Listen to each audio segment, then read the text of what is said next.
So recently, Minister of Health and Wellness, the Honourable Chris Tufton, said that some medical missions may be causing more harm than good for our country. He joins us now to explain and tell us how we can streamline what's been going on and frankly, to discuss what's been happening in that space. Minister, good morning. Thank you for joining us this morning. Morning, sir. Morning to both of you. Thank you very much for having me. Sure. Your statements were made. You're coming under not heavy fire, but some members, especially of the diaspora, saying that this comments such as these will make it difficult for partnerships to be built.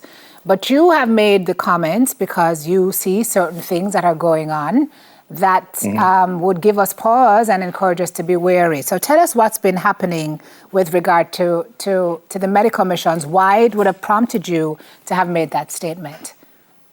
Right. So first of all, it's very important to clarify that I was speaking about oral health, so dentistry, extractions, fillings, that sort of thing, not medical missions generally. Gotcha. And I was making the point in the context of Oral Health Month, which is this month, and a program we have called Second Chance Smiles, which is to replace persons who have lost their teeth, their natural teeth, with dentures, and there are quite a few across the country. And I was saying is that our natural tendency is to extract rather than to save one's teeth. And it is bad for the individual from a health perspective because of digestion and so on, but also economically, employability, and socially, things like having friends, partners, and so on.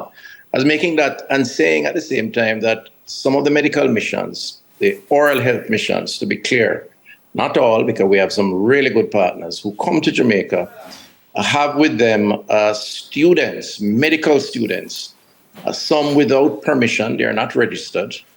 And these students have to do hours as part of their qualification to be dentists.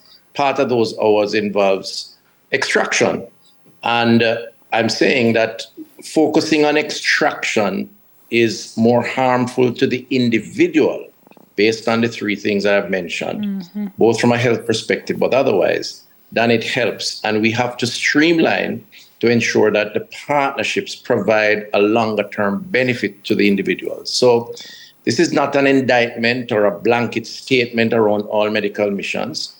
It's not a blanket statement among all oral health missions, but we do have a fairly substantial number that come in under the radar and do one particular activity, which is a challenge. Yeah. Did you say just now, sir, that bring students, and you said without permission? Is that what you said? Right. Without permission from whom? So normally when a mission comes to Jamaica, they have to be registered. Registered in the case of oral health, I think it's a dental council. They have to indicate, who are the people involved, the lead on the team, the qualifications to practice dentistry. That's important because otherwise it would be a free for all. The truth is not all do that. It's not difficult to come into the country and to set up shop somewhere in some community and to carry out these activities. And it does happen. It does happen. So it's a legitimate concern. It's unfortunate that it has been interpreted in the way it has by those in the diaspora who are speaking to it. I do plan to have a discussion or dialogue with them because I don't want the impression to be given that we're against partnership. I've been one of the biggest advocates of partnership in all spheres as it relates to public health. So I don't want that impression to be given. Yep. Dr. Roy Street, who is the head of the Organization of International Development, which conducts more dental missions to Jamaica than any other overseas health mission, I'm reading here, sir, has demanded that you identify the mission or missions about which you are speaking. And he says, I hope that the minister would reach out to the offending parties. I say that he said the dental students and his missions are drawn from UWI, University of Technology, and in Northern Caribbean University, and these students are closely supervised. How do you respond to that, sir? First of all, I don't respond to demands. I have a responsibility that is bigger than any single entity. Having said that, I don't know why he's taking it so personally. If he provides supervision, because there are medical students who come on these missions and who participate, if there's adequate supervision, That's fine. The fact is there are others who don't provide that adequate supervision. But it's not just about the supervision. It's also about the activity. Extraction should be a last resort. Saving one's teeth or a tooth is the first option. So filling, cleaning, oral health, education around proper management of your oral health are very, very critical, and it has critical health implications.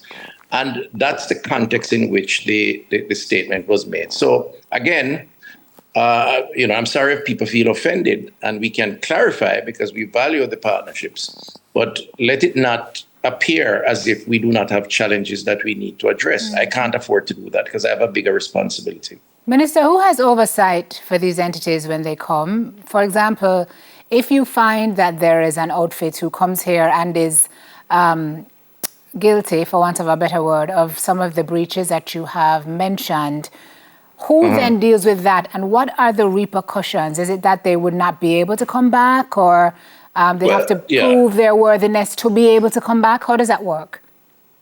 Well, the registration process involves, in this case, the council with responsibility for oversight for oral health.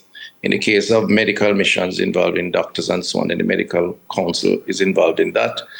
The oversight is a function of whether you register or not. If you don't, then you're in breach. And if you're in breach, you actually could be prosecuted.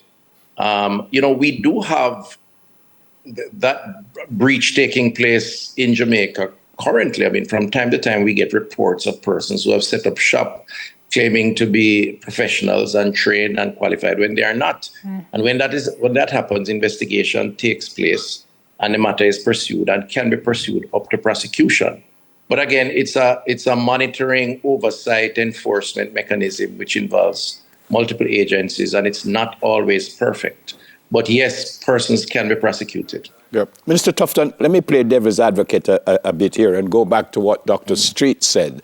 And I accept that you should not, I even agree with you that you should not respond to demands, but why would you not pick out the ones who you think are not doing what they're supposed to do, as opposed to just a broad brush, if that's what you did? Yeah, of course we do that from time to time. When we have those persons in our grasp, we take the necessary action, and action has been taken in the past. But, part of discussion in the public around these issues is also for the buyer to be aware.